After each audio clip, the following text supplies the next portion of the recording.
that our trade policy in general, but our tariff policy in particular, has become dangerously incoherent.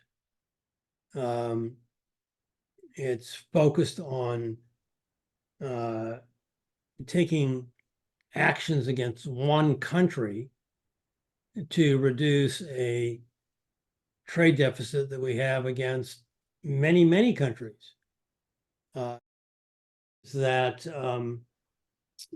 Kong is really caught in the crossfire of the U.S.-China conflict, which is forcing Hong Kong's trading partners to choose sides between the U.S. And China. When push comes to shove, they almost always opt to take actions aimed at preserving threats to political and social stability. And so they felt that they had no choice when it came to pushing ahead and clamping down on Hong Kong. And if you don't have political autonomy, you're not going to overcome those headwinds from those other two factors. Steve, welcome. Thank you so much for joining me so soon after your trip to Hong Kong and China. While news-conscious Americans have been distracted by the hotter international news coming from the Middle East and Eastern Europe, the elephant in the room, Sino-American relations, continues to fester, posing perhaps a more insidious threat to American prosperity over time. And that threat is what you address so comprehensively in your book, Accidental Conflict: America, China, and the Clash of False Narratives, that we discussed in depth in a prior interview. You describe the interdependence between China and the US for economic growth, a key underpinning to future global prosperity, in my opinion. And there's a symbiotic irony that a savings-deprived US economy ought to be able to find synergies with the consumer-deprived Chinese economy. Your trip to Hong Kong was courageous, since your essay published in February in the FT drew more objection than it was embraced for its wisdom, as I understand it. The essay is entitled, "It Pains Me to Say Hong Kong is Over." It's compelling. It addresses the dreaded phrase, "it's different this time," a reference to how the Hong Kong history is replete with recoveries. Viewers, Steve is uniquely qualified to opine on China and Sino-American economic relations because he spent decades at Morgan Stanley as US and global chief economist, and as Morgan Stanley's top emissary to China and its business as co-head of Asia. Steve, tell us how this last trip compared to other trips you've made and the time that you were living there. Well, as you said, Bob, two legs to the trip, Beijing and Hong Kong. In Beijing, I've been always welcomed as a, quote, friend of China. And in the last year or so, my views have become much more cautious, and I've raised issues that are viewed as uncomfortable challenges by the Chinese leadership.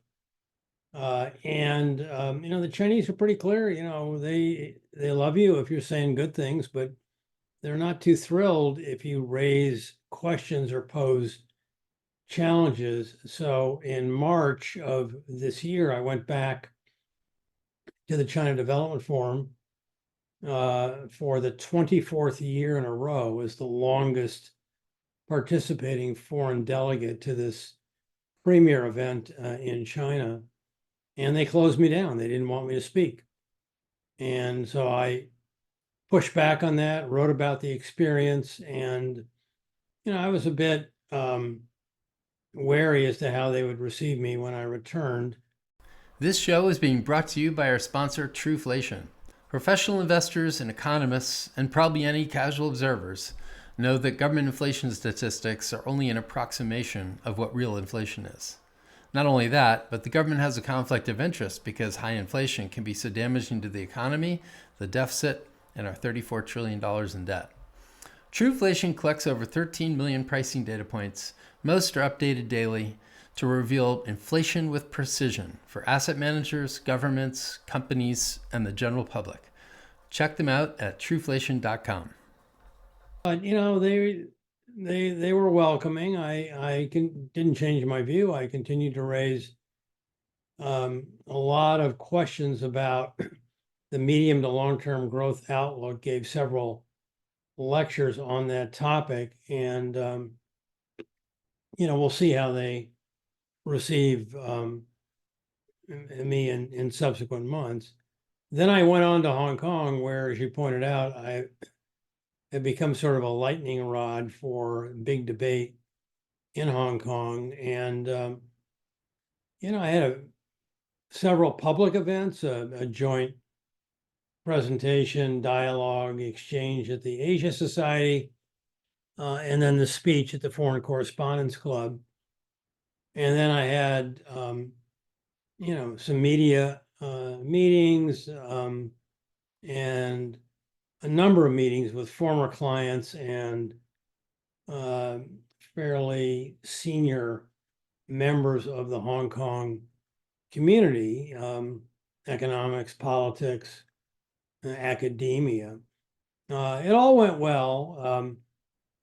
I think there's a lot of appreciation for the points I was making on Hong Kong. The government, however, has gone apoplectic. And within hours of walking out of the Foreign Correspondents Club, they issued a 1,500-word press release attacking me. And there was just a number of subsequent articles by government officials and the like, just challenging me on everything I said, which is fine. I welcome the challenge and have tried to respond to the government thoughtfully and respectfully.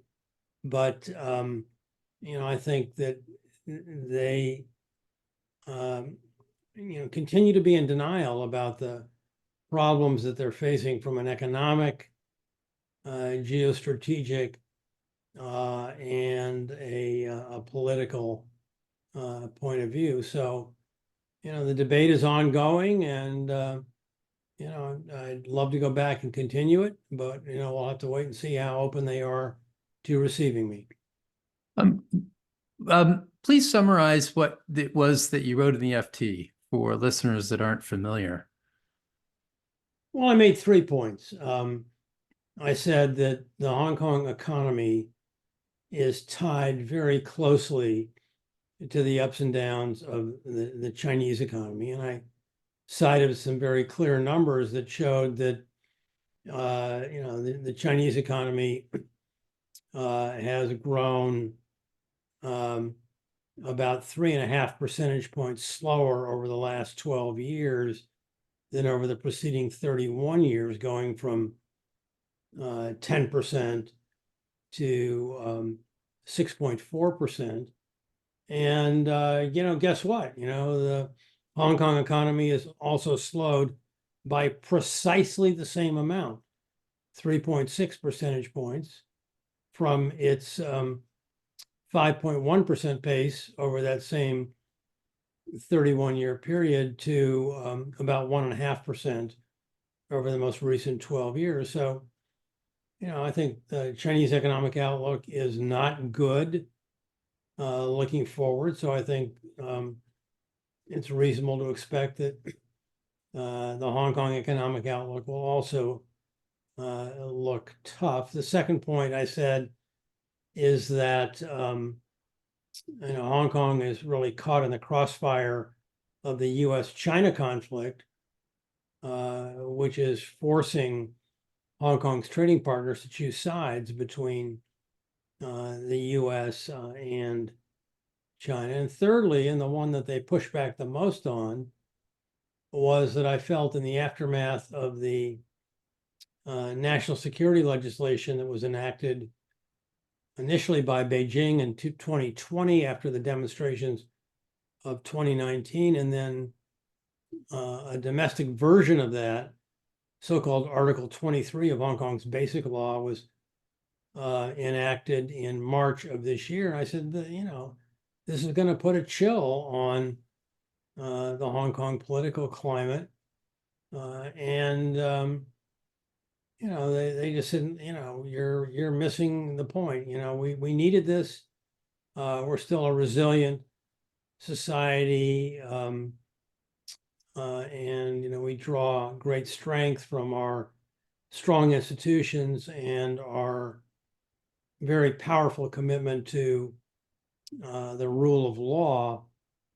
And, I was back from Hong Kong, 3 days, and a number of foreign judges have resigned from the Court of Final Appeals in Hong Kong, and probably the most articulate statement of the reasons for that resignation were written in an op-ed on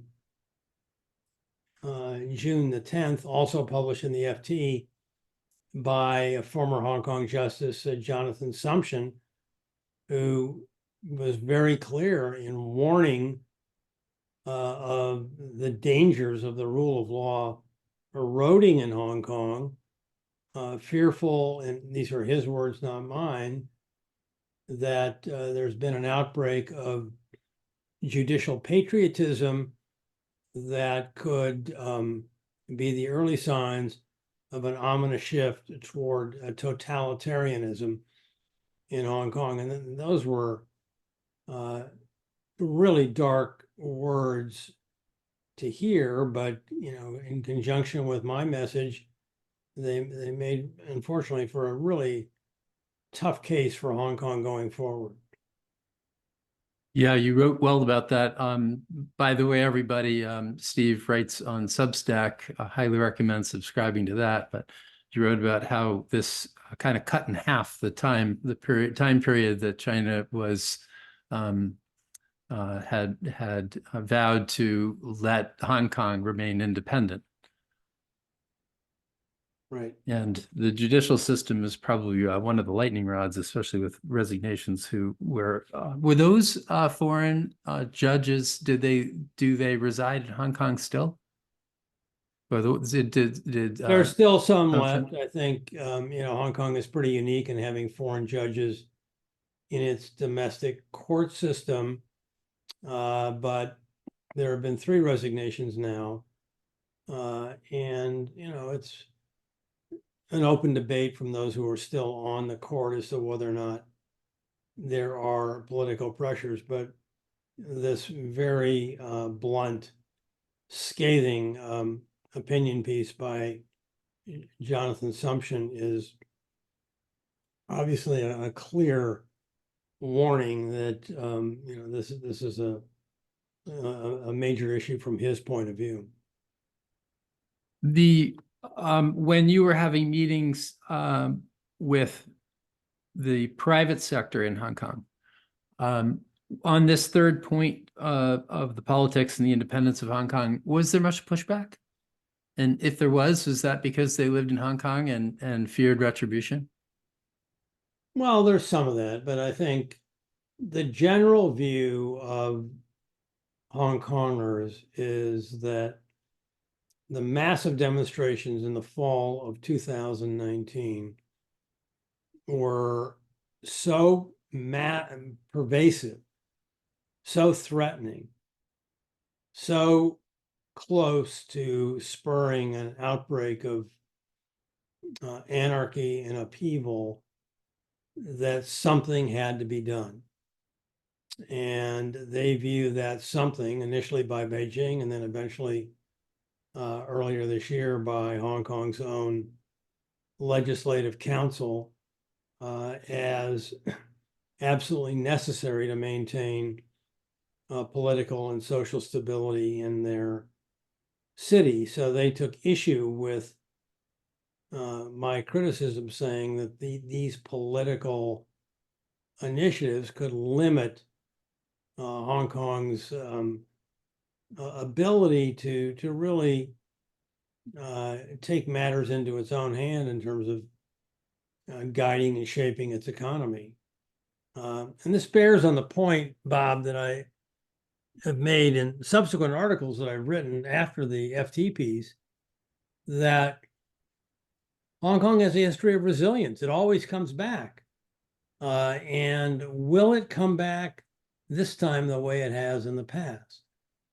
And I said that, the economic argument is very difficult to overcome given the prospects for China. But maybe I'm wrong on China, and China just springs back to life. If that happens, then Hong Kong will enjoy a stronger revival than I'm currently thinking. Or maybe the US-China conflict just comes to an end and there's no geostrategic pressure on Hong Kong. I doubt that. We can talk about that. My book argues that that is unlikely in the current climate unless some big changes take place.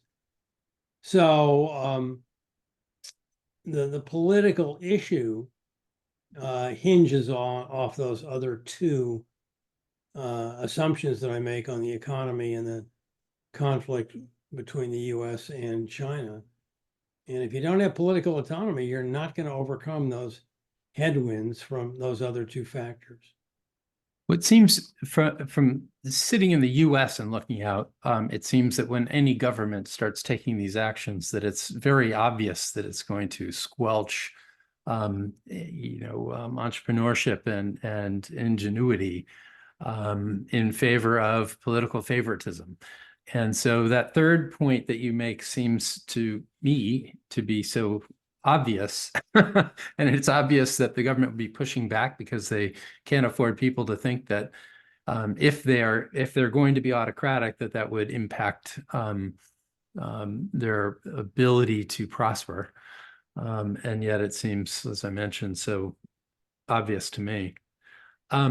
If we go back to the first point, I also find that to be curious that people could push back on it, if for no other reason than just looking at the statistic you cited where IPOs in 2019, the Hong Kong market led IPOs around the world in that year, and that I assume a very large portion of those were Chinese companies. And so that alone would suggest that their economy is very tied to the success of China. Well, I mean, certainly their capital markets are long viewed as sort of the global window into the mainland, and that's the primary driver of Hong Kong as a world financial center, and why so many firms, including Morgan Stanley, have committed a large number of individuals and other resources toward building out their infrastructure in Hong Kong. But with Chinese IPOs down, Hong Kong has really seen its role in driving global IPOs sharply reduced, and so the capital markets euphoria that has been so important to the success in the projected future of Hong Kong is just not evident when you make the rounds and see your former colleagues and business associates. That part of the Hong Kong story is really at this point darkened considerably. On your second point, the Hong Kong being in the crosshairs of the growing tension between U.S. and China, you pointed out that the main driver of that is that there is a tension being created on all of the other Asia Tiger economies about picking sides. Hong Kong is a very trade-dependent city. I think trade, exports, and imports combined are about double the GDP of Hong Kong as a city. So it needs trade as an engine of growth, and it relies heavily on East Asian trading partners to drive that growth, most of whom send their growth respectively both to the US and China. And so in this conflict, the US has been putting a lot of pressure on, Japan, Korea, Taiwan, of course, and even some of the smaller ASEAN economies to wean themselves off of Chinese demand and embrace this friend-shoring type of alliance with the United States. Some have done it, some have not. But to the extent that that has been a significant feature in shifting the mix of trade, Hong Kong's trade away from China to the US, then that's had a negative impact on the trade impetus to the Hong Kong economy. There was a narrative a while back, as I recall, that the health of the future of Hong Kong was important to China, and that would be why they would not want to interfere unduly. Was that true? And was it the political pressures that made that shift? Well, it's long been the case that Beijing has viewed Hong Kong as a very important window to international capital markets. And, the standard view inside of China was that Hong Kong would be the window to international capital markets, and Shanghai would be sort of the focal of domestic capital market development, and that China was big enough, strong enough, powerful enough so that it could, enjoy both cities for their respective roles as capital raising financial centers. And I think, Beijing would still very much favor that view, but, in light of the political instability that was evident in Hong Kong, especially in late 2019,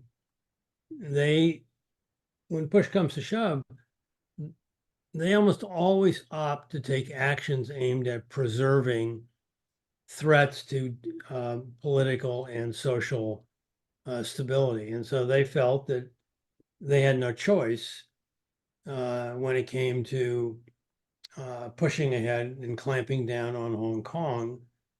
And if that meant compromising Hong Kong's prior role as an international financial center, then that was a risk worth willing to take, because in Beijing, nothing is more important than political and social stability. Did your visit change your mind about anything that you had been writing about or thinking about? Well, look, I've been doing these visits long enough. You're not being fair to yourself if you don't go into these trips with an open mind. And, I had a pretty well articulated point of view. I was asked to lay it out again. I was challenged. I learned a lot. I listened a lot. The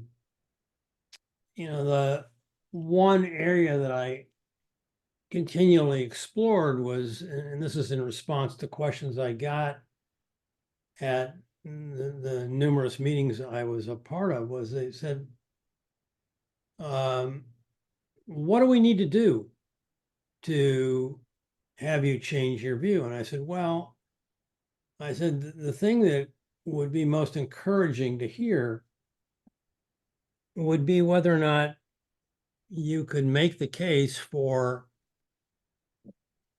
more of a diversified economic base.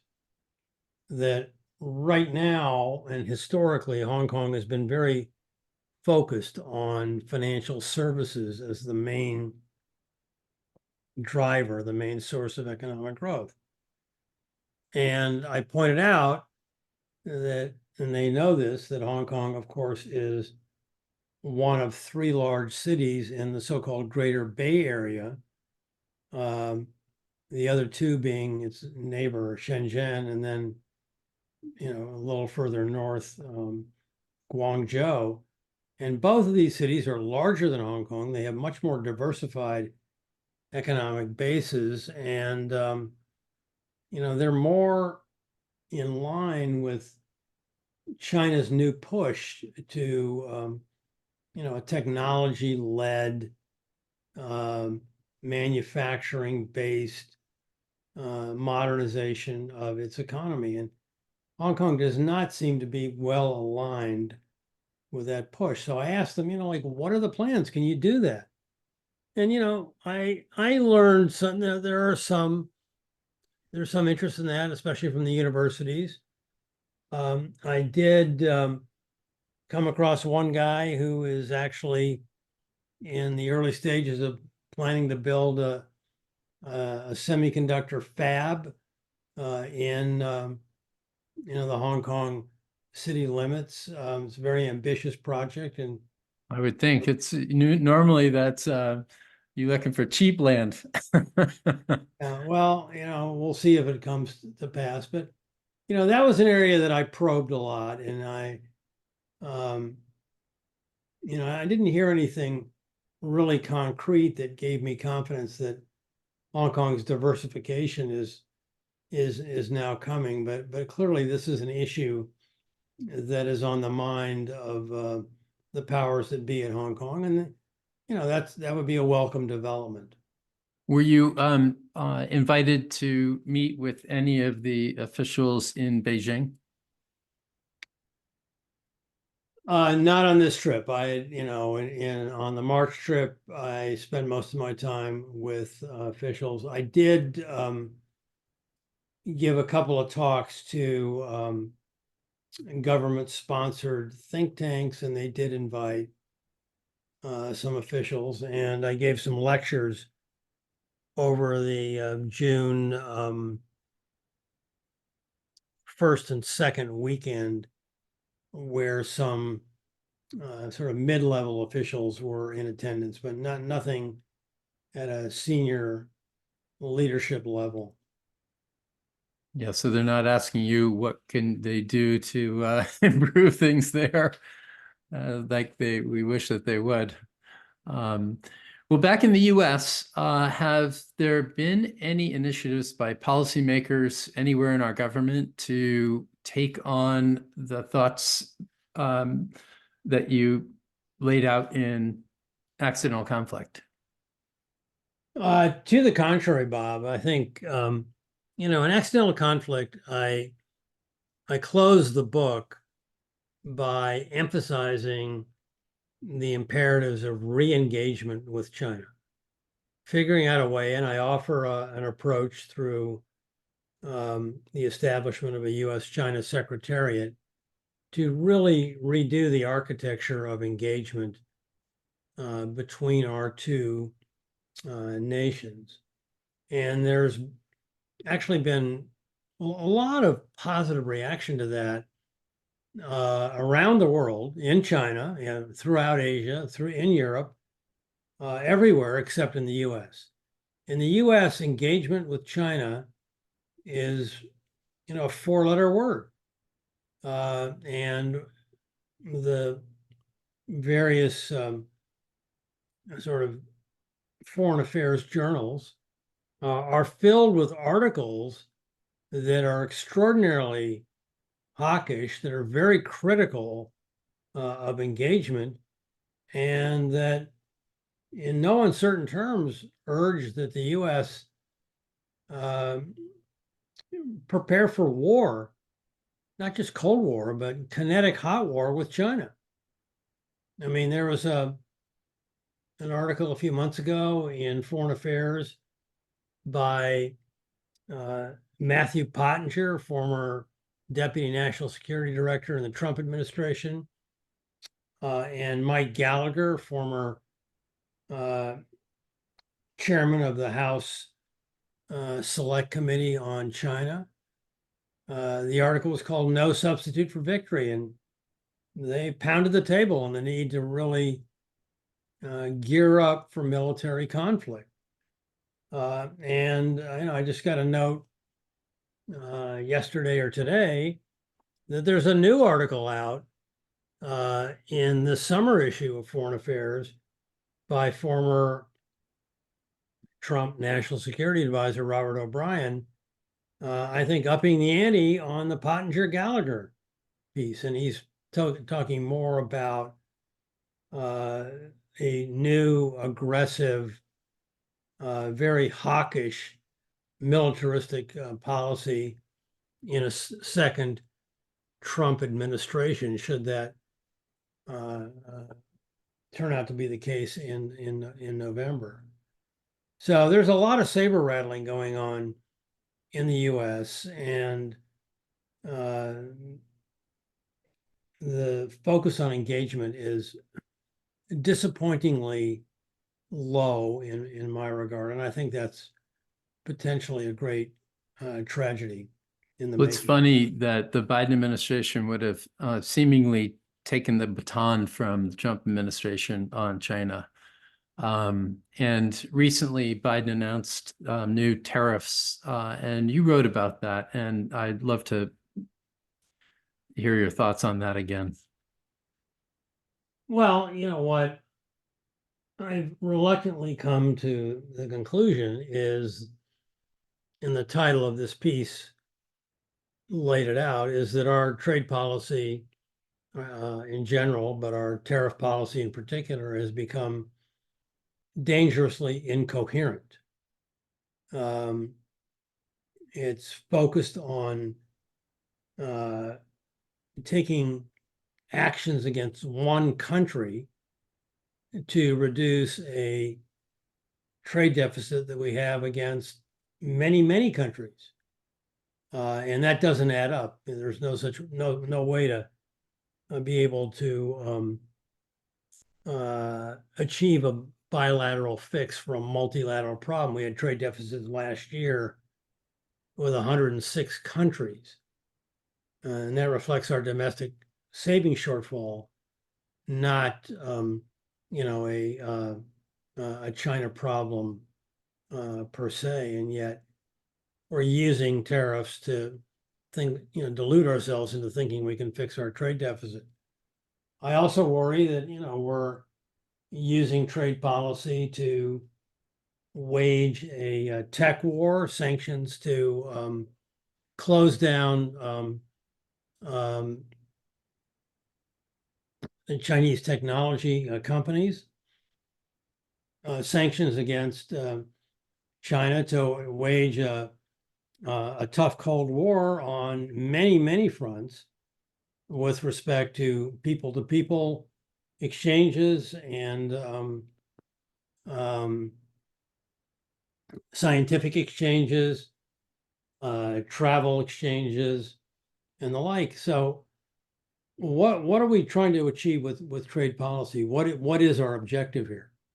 And I don't think we have a clear understanding of what trade policy should be in general. And I think the Biden administration is making a big strategic mistake in that regard. Yeah, and you pointed out that it struck a particular blow directly at Xi's strategy. And I think that was with regard to technology, and that was an unnecessary. I glossed over that. And this is a point I made repeatedly when I was in Beijing. Our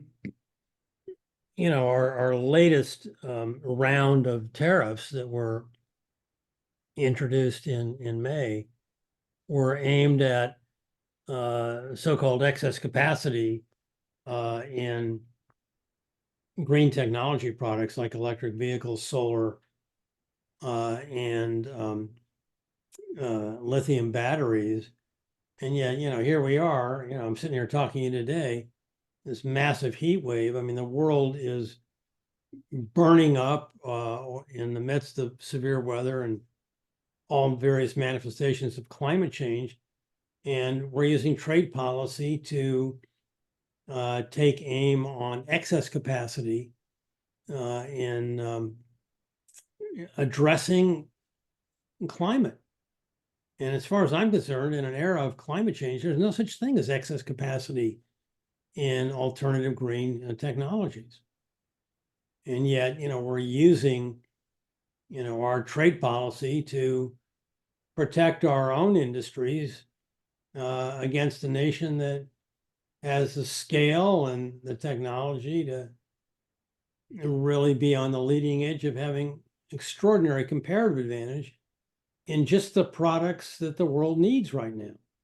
So back off. That's what I said. One of the synergies over the past between China and the US seems to have changed a lot as well. And none of these policies assist in that, but China has begun to scale back their purchase of US Treasuries. Can you talk about that and how it fits into the grand scheme of things? And we've run these twin deficits, and both of them, ironically, China could be more of a partner than an enemy on. But for a long time, China was a major buyer of our treasuries, and it seems that we need those buyers more than ever. Well, we do, and I made the point a couple of books ago when I talked about the codependency of the U.S. and China,